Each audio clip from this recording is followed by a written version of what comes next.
Hello and welcome to episode 3 of the Rewild New Jersey podcast. I am your host, Francesca Mundrick. I'm the founder of Rewild New Jersey Community Cooperative. Joining me today is Shaneka Boucher. Very excited to have you, Shaneka. Welcome. Excited to be Just here. gonna Thank you. Thanks. Shaneka is an experienced visionary leader and advocate who inspires action and drives systematic change. As the president and founder of Social Responsibility Through Me, she empowers youth and tackles critical social inequities head on. Super great work. Shaneka earned a Master of Public Administration, which led her to many impactful service roles, including a seat as a Camden City Council member, where she championed landmark cumulative legislation to combat environmental injustice. Her current role is on the board of Clean Water Action New Jersey. Some of her grassroots organizing lends to building community power, youth empowerment, driving policy change, and environmental and social justice. I personally met Shaneka at a New Jersey Legal Conservation Voters event in Camden. Unfortunately didn't get to connect with you there, but I got to connect with you a bit after. I find your work really interesting, especially as a rewilding specialist, and I'm really looking to dig into some of your work and some of the tones and how it might connect to our rewilding work.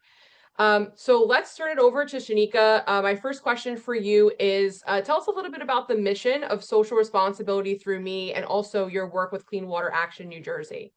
Sure. In a nutshell, our mission says to engage, employ, and empower youth. And what we do as social responsibility through me is we make everything work through the lens of youth. We make sure that they have an opportunity to self-realize and self-actualize all of the things that they want to see in the community and all of the things that are important to them. We know that with youth, things are ever changing and we're able to change with them in the community.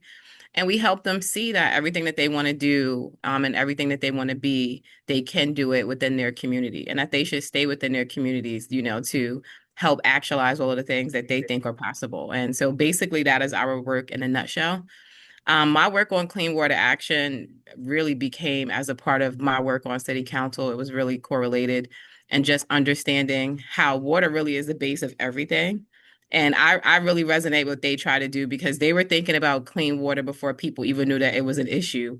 They were advocating to make sure that all of these forever chemicals get removed before everybody was started reporting it. So I feel like I'm still a novice in terms of learning about what they do and the importance of what they do, but they are always trying to make sure that everything that happens in our environment is safe and that people have an awareness and an opportunity to advocate their voice and telling just elected officials as well as the community in terms of what is important. And they're always out there doing work. So I really appreciate being able to be a part of the Clean Water Action Board.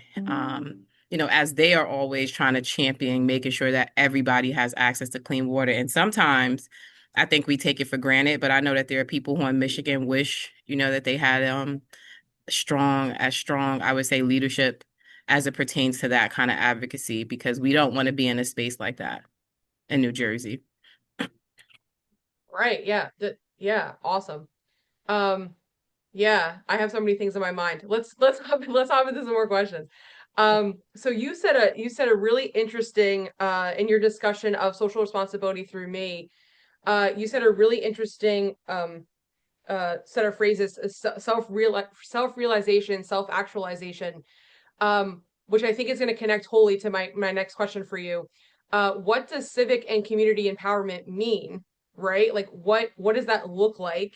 And I think that your analysis or your presentation of self-realization and actualization matters there. And then my follow-up question to that would be, how does civic and community empowerment connect with environmental stewardship? How do those things lend together? Why do we need to build civics in order to have a quality environment? Right. I think from a grassroots perspective, I think that everything that we do is civics because we are talking about lived experiences. And a lot of times within our community, when you tag in racism and or racist or colorism or all the isms that impact people, but when you talk about environment, one of the things that we know for certain is that in certain environments, in certain communities, people have to live differently and they're forced to deal with things that contribute to the environment that are unhealthy for them. So the part where civics is that people are going to speak up about it. And what we figured out over the last few years is that when some voices speak, some people get heard and some people don't.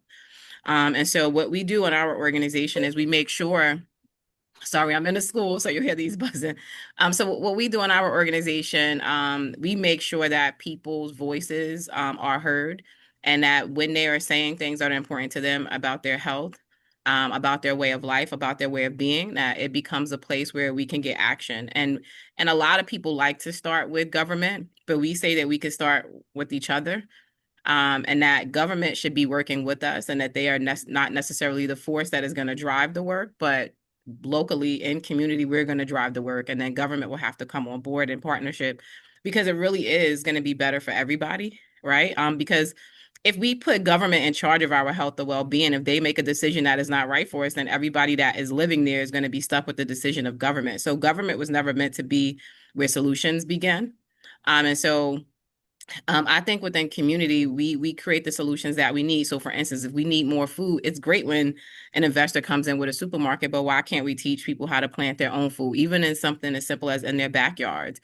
And this is the reason why I love education and I work in education, because I learned phrases that I didn't know, like hydroponics, right? So it may not look the same in every community, right? Like if you're in an urban community, it might be harder to grow food outdoors because we know there's not enough space. But when you start thinking about civics and the things that you can teach people to do on their own for sustainability, I think that there really is so many opportunities that get lost in government when people are trying to figure things out, or who has the money. Then you're trying to figure out who can do it. And I think that when you do things from the ground up and a grassroots effort, it's not about who can do it, right? It's about that everybody who wants to can. And then anything that was impossible becomes more possible. And then people will figure out solutions sometimes on their own, or they will create communities where they start to figure out together how they can do something. So maybe like on a block, we've had neighbors just restore a lot and they start to garden. We've seen things like that, and we see them flourish. We've seen them be maintained over the years without much governmental help and or support. It's just a neighbor. Somebody brings a mower, somebody brings a rake, right? Like it starts at somebody brings some planters. Like everybody just does a little bit together, so it doesn't feel so hard. And then I think in terms of civics, I think the civic piece is where people are always learning together, right? Because technology changes things. And so in civics, people come together. I would say the discourse part of it is the great portion, right? Because everybody has something that they need, and differently, because we all have different needs and sometimes desires. And so in civics, there's some conflict, but I think that the conflict helps because it creates a better space for people, where you recognize that there are going to be some people who care more about the water. There are going to be some people who care more about the brownfields. There's going to be people who care more about the air, but you create a space for all of those places because all of that advocacy is necessary, right? Where it isn't a place where that discourse about who should get more, it doesn't matter. We all need it, right? Because those are all the things that need to be self-sustaining, or the people who love the trees more. I would say I love the kids more, but I can't love the kids if they don't have some clean water, some fresh air, Mhm. things to eat, places to bathe, if they don't have shelter and things of that nature. So I think that that's where it all comes together, recognizing that everything that is in the environment, right, is for all of us to utilize, right? Clean air, fresh parks.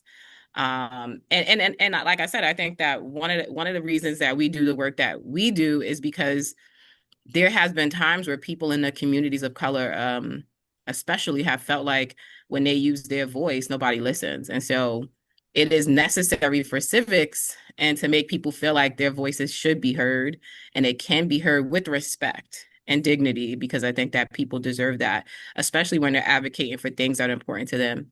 So in Camden in particular, a lot of our students have asthma. A lot of them have to miss school. A lot of people have issues with their lungs, their breathing, their heart, and all of those things were contributed because of our environment, right? And then so therefore, when we think about environment and civics, they are hand in hand. You cannot separate them because it really impacts your quality of life. And people want to live a good life everywhere, right? Like we want to live a really good life everywhere. Yeah, yeah. Um, so definitely have follow-up questions here. Um, and I think that you're getting at the heart of like what environmental injustice practice is, right? So wholly agree that the people lead the government, and the people's action and the people's needs and the people's movement moves the government. It's always should be the other, it's always should be that way and flow. And you had said we want to start with working with each other, like building civics, building community resources, addressing needs with each other. Um, in practice, what does that look like to you? You gave some examples, obviously, in your notes here, but what in practice, like when we're talking about community organizing and grassroots work, what are some of the results that you've seen in your work as far as like what that looks like applied?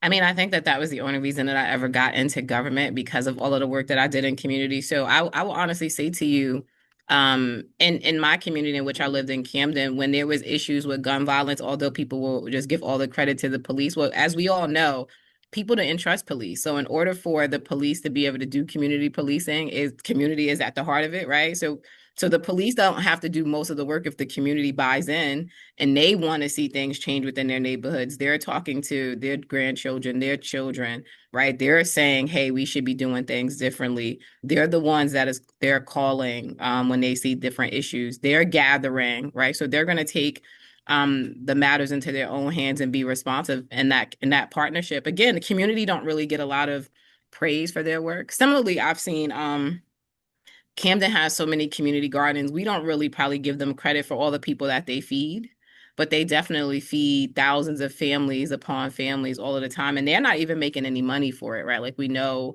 what the supermarkets make in terms of selling fresh produce, but basically when a community garden is feeding everybody around in the neighborhood, but that has happened in Camden plenty. And so many people have figured out ways to kind of like grow food when there wasn't ways to access it because you try to go to the local bodega and there's no food or fresh foods for you to get. And so now you have neighborhoods and communities that just say, hey, we're going to grow some stuff and share it and knocking on every neighbor's door to make sure that people have it. And I've seen so many different ways in which these things manifest where they are checking on, the young people, checking on the seniors to make sure even when notices go out about there not being enough water, people come around and share bottled water and things of that nature. So in our community, we create chains or just phone calls. I remember when there was no robocall that went out when there was a big fire and, we knock on each other's doors. We go pick up each other's kids. We make sure that people have masks. During COVID, we made sure that neighbors had enough sanitizing products by going door to door, raising money to buy products for those people who don't have transportation, who can't get there. So within community, like we've done everything together. And then we talk to government about what they can do to assist us in that. So I think most people don't wait idly by. We sometimes wish government would get out the way, but we get things done. We get things done because it is our kids, it is our families, or the people that we love the most who are going to be affected by these things. And so, that is what takes over. People's drive, passion, and love really takes over. Love that. Drive, passion, and love. That's awesome. Yeah, and I think that this leads me really well into like this next question. You're discussing the power of focusing on local networks, localism, right? Like having local shared citizenship, civics, shared community empowerment, sharing within a community physically, emotionally, right? Having resources in a community, including nature, right? Having clean air, having clean water, having access to green spaces. My belief and what I share and what I'm interpreting with Rewild New Jersey is that our local environment and our communities are our empowerment, our liberty, our freedom, our agency. This is the place and the space where we can have autonomy, where we can have power, right? And I use this word sovereignty, and sovereignty to me is the outcomes of many of the things that you're discussing, right? Like when we teach civics, when we have community empowerment, when we have a clean environment, our right is to have that, and we have freedoms from that, right? And a sense of agency. I see sovereignty as the achievement of resiliency and self-sufficiency, where we have security and we have those freedoms intact, because we have access to resources, we have great community networks, we have things that are foundational to us, where we're mitigating, a lack of resiliency or self-sufficiency, right?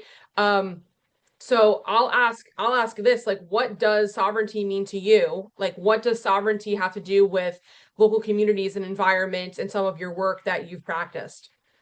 I would just say, like as a person of color, And living in communities of color mostly my whole life, what I would say, and I think it's something probably that we are handed down from childhood, is we don't expect sovereignty without a fight. We've never been able to get it. Like there has not ever been anything that we ever had that we didn't have to fight for, whether it was the civil rights movement, whether it was, being free from slaves. But even within our communities, when we want clean drinking water, you can go to any community of color. Like we have to fight for clean drinking water, right? Like it's not like, hey, it's just your right. It's something that you should have. If we want to have clean air, because there's companies that are polluting and we have to fight for that. So like there's all like I think we're always gearing up for the fight. I think what we look for in sovereignty is a time when we don't have to. I think is a time where people just realize that we are human beings as well, and that the rights that people generally enjoy is something that we should enjoy as well. So that's why when I talk about with dignity, right? Like I think a lot of the times there is this thought process of, like you said, non-resilience. We're resilient, like I said, but government gets in the way.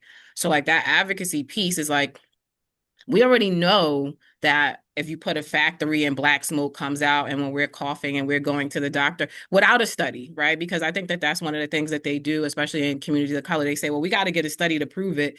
But people know they're coughing up blood when they go home, right? So it may take 20 or 30 years for somebody to say, create a term that says environmental justice, but everybody that has lived there before they came up with the term for 50 or 100 years knew what it was. And now, so for sovereignty, is like when other people get to take credit of the things that you had to fight for your entire life, and just to be recognized as something that is meaningful, right? Where again, like clean air, drinking water, a nice playground. I think during COVID, that's when environmental justice to me took off because people started realizing how important it was to just have natural places for people to come out to breathe because you were stuck at home. People were afraid to come out, and then so environmental justice to me during that time really, really flourished because people were like, yeah, like this is a right to be outside, right? Like you said, to enjoy the clean air. And so I think even for the environmentalists, they started kind of singing songs where they were saying it for years, like let's recycle plastic, right? When people were ignoring it because they just felt like they had the ability to ignore it. Like, or, even we have people in government who said like, oh, global warming is nothing, but say that to the person's house who flooded and floated away, right? Where people can ignore things that are not at their doorstep. And I think right now we're in a place in general where the advocacy is stronger. And like I said, the passions are higher because more people are experiencing the same plight. And I think Mm. it's nothing like experiencing. So when you say to me, what I do is just the practicality of it. So I teach my students to use data. I teach my students to use evidence. I teach my students to go out there and collect that information because people always want to see it. No, regardless of our shared experiences, I teach them to lift their voice and tell their story because people do relate to human interest and like we can create our stories and show people. We do videos. We, like I said, we collect data. We go out there. We go talk to people who make our decision makers, whether it is CEOs, mayors, council people, governmental officials. And that's basically what we do. But what I also teach them is this, it isn't for to get an immediate reaction, right? Because the immediate reaction and responses have to come from us, right? So let's just say if you go and you ask your mayor to do something and they don't do anything tomorrow, right? Like they have to see you again because they have to know that you're serious. But what are you going to do for yourself? So can we plant a tree? Are there people who know how to do it? We should focus more on them, on the people who are the doers and who can get stuff done and the people who are in our way, right? Because there's going to always be a door will close, but doors will be opening as well at the same time. So I think I teach my students about that resiliency of not giving up when they hear the no, not giving up when they see a closed door, not giving up on stuff that is important and that matters to them. And I also teach them that they don't have to be involved in everything because there are so many things, like I mentioned earlier, that take the passion. That's why I said passion, the thing that drives them, right? So if it is just, hey, I want to make sure that no other kid has asthma or that another kid has asthma pumps, whatever it is that fuels them, like let them ride with that passion. Because I think when people come to something with passion, like that's when things really change, right? Like it ignites change. It also creates inventions, right? Like there are Mhm. times where people create things because of problems and they want to really make sure that those problems are eradicated. So that's what I mean when I say like that self-actualization, when you see yourself as the solution, where you could put yourself in it, you get grounded in it and it stirs your passions. And then you get other people who care involved as well. Like it just becomes more opportunities opposed to more problems. And that's the way that we teach. We allow people that freedom. And we don't try to capitalize off of their brain power either. We make sure that there's ways that they could drive that and capitalize on their own brain power Mm. um, and their own capacities. Yeah, and it's first of all, this is really powerful stuff. I find your definition very interesting. Certainly amazing, powerful ideas here. Um, it's to me too. You're not asking permission to lead. Like, don't ask permission to lead. Utilize your strengths, utilize what comes naturally to you, utilize who you are, utilize that passion to make a difference and to make innovation and connection and more happen, right? Like I think that that's really really maybe even the heart of grassroots work is all of the things that you're discussing here. um this is a really important piece of the puzzle. I feel like civics, connecting communities, having people be empowered, having people move their passion is really the heart of community change, and the heart of like what I'm interpreting for rewilding, right? Not only for restoring nature, but for transforming people, for changing how communities function, for changing the sovereignty within communities. So the work that I'm doing with Rewild New Jersey, the middle ground or the heart is community rewilding, which again it's like conservation rewilding, which is making our environment cleaner, stronger, better, restoring nature, having biodiversity drive balance in the local space, making sure that resources and environmental services or ecosystem services are at their best, making sure that nature is strong and that we have a great local space. The other half of that coin in practice is human rewilding, which is much of what we're discussing. Bridging, creating resiliency and self-sufficiency, connecting to ancestral teachings, reskilling, making having people actionable in civics, right? Having empowerment for local spaces and localization.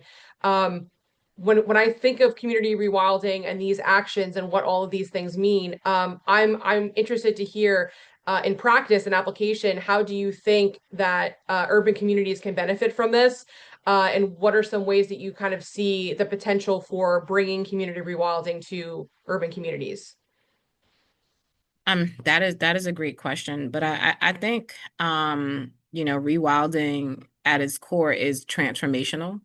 Yes. And what I know, and what people, to me, like I said, I think it will be driven outside of passions, right? Like the people now, I know because people are so in urban areas are really worried about the food deserts. Mm-hmm. And it's something where, it is a definite human basic need to have to eat food.